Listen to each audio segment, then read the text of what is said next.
Yeah? So we've got two approaches here, how to bring back inspiration. One of them is do mitzvahs, even though they're empty, as much as you can. Do it with Mesiras Nefesh, with the essence of your soul, and by doing that, you generate more light. The inspiration comes back. The second way is contemplate on the very fact that you're uninspired. Why are you uninspired? Because your ego is in the way. So why is your mind so empty? Your mind is full of petty things. Your heart is chasing after things that you shouldn't be. Why is your mind not full of godliness and your heart full of holy emotions? Because your ego is in the way. Because you're stuck in yourself and in your own selfishness. Contemplate on that, and that already, just by contemplating on it deeply, shatters the ego and allows the light of the soul to come back. And then you'll feel inspired again. They're the two techniques. In base, the next section, which we're up to now, the Rebbe now is going to come in and explain the difference between these two approaches. One is far deeper than the other and creates more energy than the other. Which one do you think? The first one. First one? Mitzvah. Why? Because you're doing something beyond yourself. I think our age is like very self-obsessed. Like, how are you getting rid of like feeling uninspired by looking inwards to yourself even further? Mm-hmm. It just creates like self-obsession. Yeah. You're trying to break your ego by looking into. Do you get what I'm saying? Yeah. So that's a very good point. Yeah. Because you always say that the nature of the soul is to go for spiritualness. Therefore, that's its nature. To do that would be even more amazing to bring back, the animal soul, something that's not even connected to spirituality, to join up with the nefet or with the neshama, and then it create even greater light that is even beyond. Right. Can you say So, once that yeah. if doesn't matter if you meditate on it or not, you have to do it. That's about a mitzvah. To meditate on doing a mitzvah doesn't help. You have to do the mitzvah. Yeah. Here it's talking about two different things. It's not talking about meditating instead of doing mitzvahs. It's saying these are two angles, two ways to bring back the inspiration. So both of your interpretations could be right. On the one hand, doing a mitzvah is much better than a meditation, because a mitzvah is Hashem's will. Are they done together? You do the mitzvahs anyway.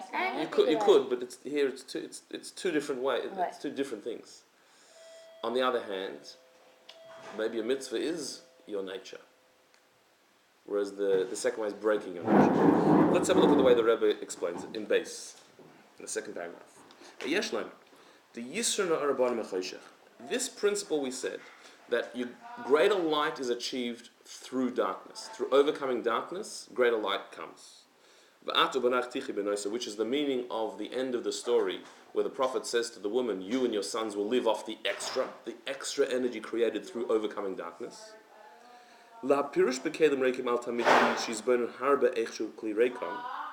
According to the second interpretation, that the empty vessels represent a meditation on your own emptiness, that is a higher light,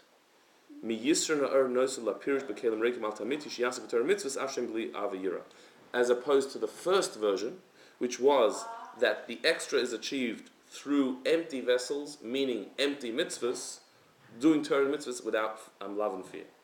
Again, that was a long sentence, but the Rebbe here is saying that in these two approaches, the light that is generated as a result of darkness is the basis of both of them.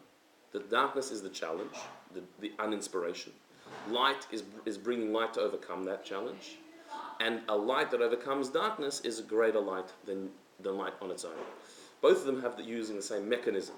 But the second one, which is a contemplation on your emptiness, that creates a far stronger darkness than the first one doing empty mitzvahs.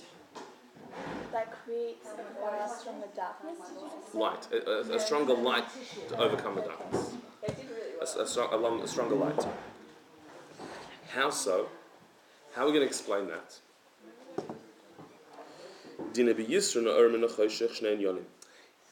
This concept that light that comes through darkness is a greater light than light that was by itself, that was there on its own, that was always there.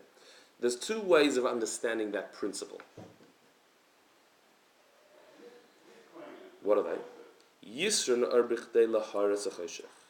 One way is this, that in order to bring light to a dark place, you need a stronger light. Meaning, if you have a place that is very distant and far away, or it is extremely dark, so you need a very powerful light to illuminate that place. Yeah? So if you have a room that has absolutely no sunlight whatsoever, there's no light in there at all, and you want to lighten up that room, so you're going to need a very powerful light. A little candle is not going to be enough to illuminate that room. So when you have a bright room that has a lot of natural sunlight, so then you just need a little bit extra light to make the room fully illuminated. You don't need much light to light a room that is already light. But a room that's completely dark, to lighten that, you need a very strong light.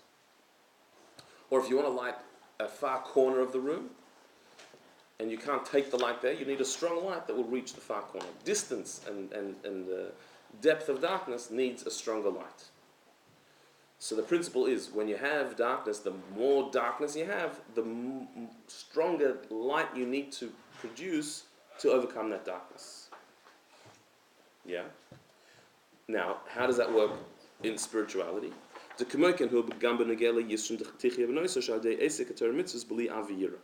That's what it means, that there's an extra light generated, which is tichya b'noisa, you'll live off the extra, through doing mitzvahs that are empty, that have no love and fear. If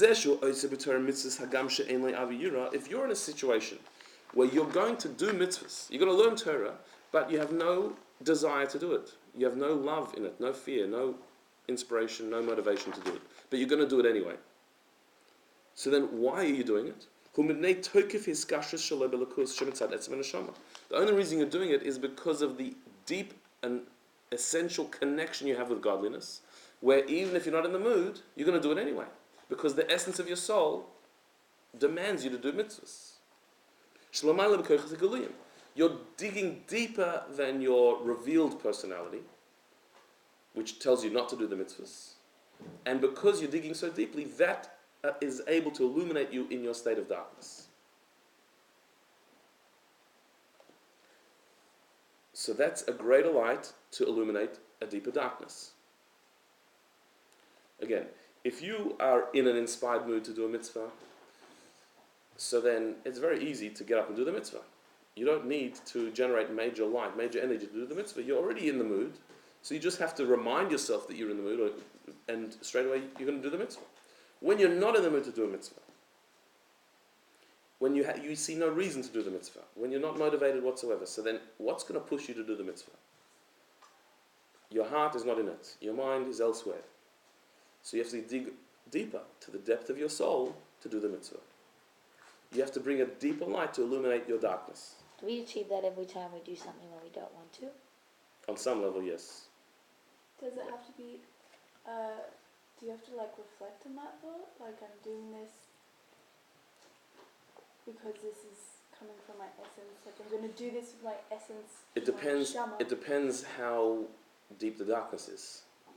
Okay. How much resistance there is to do the mitzvah. There might be you get up, you have to do, I'm not in the mood. Okay, fine, I'll do it. Okay, so there wasn't such a deep resistance there. That wasn't too bad. But then there's sometimes when, no, I cannot do this. I'm not doing this. I don't feel why am I doing this? I'm crazy. And you don't want to do it. So then, to overcome that, you're going to have to do some contemplation. Say, how can I not do it?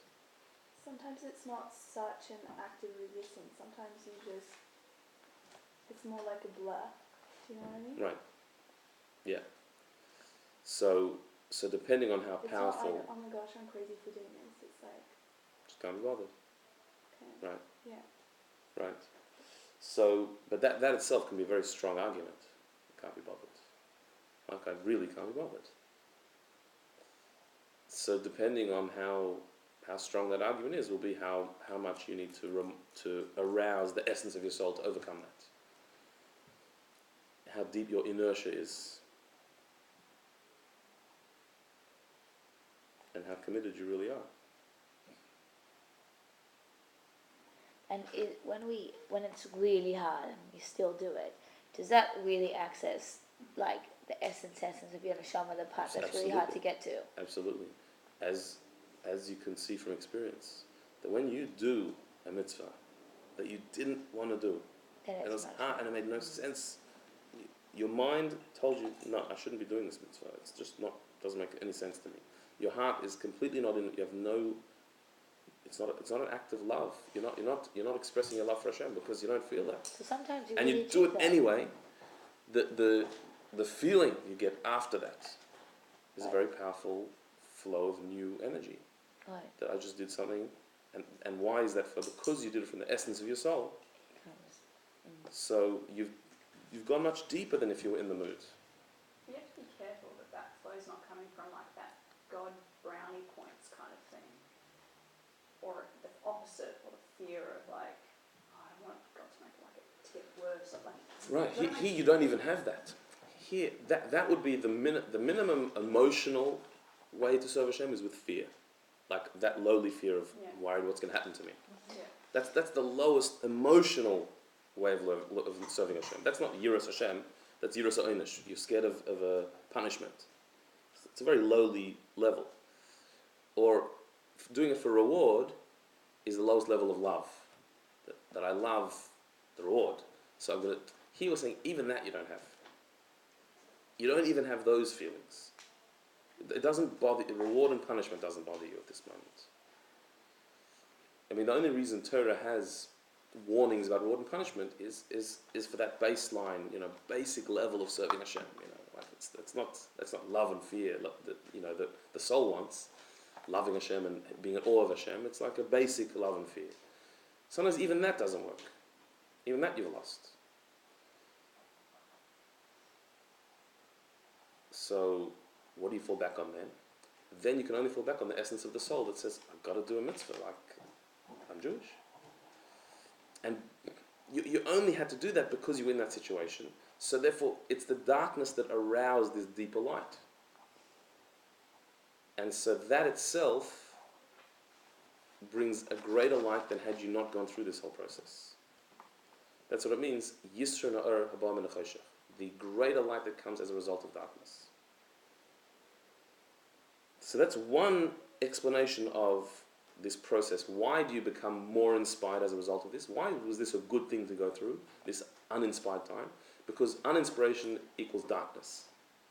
To bring light into darkness, you need to arouse a higher light. So you now have the amazing opportunity to serve Hashem from the essence of your soul. Not from your heart or from your mind, but from the essence of your soul, a much deeper part of yourself. That opportunity itself was an amazing gift. Now you've generated a greater light than had you not gone through this at all. That's one interpretation. But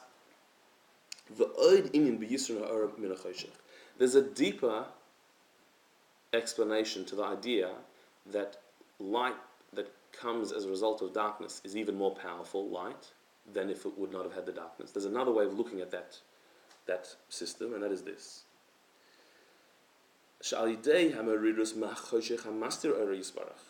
By you becoming upset and disappointed at the darkness itself that is blocking your inspiration and feeling towards Hashem, which is the second interpretation, where you contemplate on your darkness, on your lack of inspiration, you actually delve on that itself. What you draw down then, the energy, the divine energy you draw down as a result of contemplating the darkness, is the level that's known as the hiding place that Hashem makes within darkness itself. What? That's beautiful. Which is choshech shelamayla ma'or, a darkness that is higher than light. How does that work? I love that. I'll explain in a minute. Brackets. Lamayla gam ma'or gadol shemer gam b'makom choshech v'yoser. There's a darkness that is even higher than the light that is as a result of darkness. Meaning, you need a bright light to shine in darkness. That's true. But then there's a level where the darkness itself is even greater than that light. There's a darkness that's higher than light. And you reach that when you contemplate the darkness that is blocking your soul from Hashem. Then you're still in darkness. One sec. It's a very bright darkness. How does that work? It's a very holy darkness. Why isn't it just called really bright light? Brighter than the light before it? 'Cause it Why is it becomes one with the darkness? What's it called, this level again? Like the place? Yoshes Choshech Sisrei, that, which is a pasuk that says that Hashem has made darkness his hiding place. Which means, Is that what it means? Yeah. That's very nice. it means that darkness, you thought darkness was a blockage to Hashem. No. Hashem can He's be hidden in found it. in the dark. He's in that Okay, darkness. so then we go back to the same idea we always go back to. That God is in the world, our world is dark, and we need to find him within this physicality. Yeah, but this is saying, I think, Is it something. more than that? Saying, Is this just us perceiving it as dark, but really, from Hashem's perspective, it's really very light? We just perceive that's it a as part dark? of it, but but it's saying that we can actually experience the light that is called darkness. What does this mean? Let me explain it a bit. This is saying something very profound. That there's a darkness that's higher than light. We would usually, in our normal way of talking, spiritual beings that we are, darkness and light represent good and evil. And light is good, evil is darkness. And so when you're in the dark, it means you're in a state of negativity. Light is godly, dark is ungodly, is the opposition to godliness. What this is saying is that that's actually not the full picture. It's not wrong, but it's not the full picture.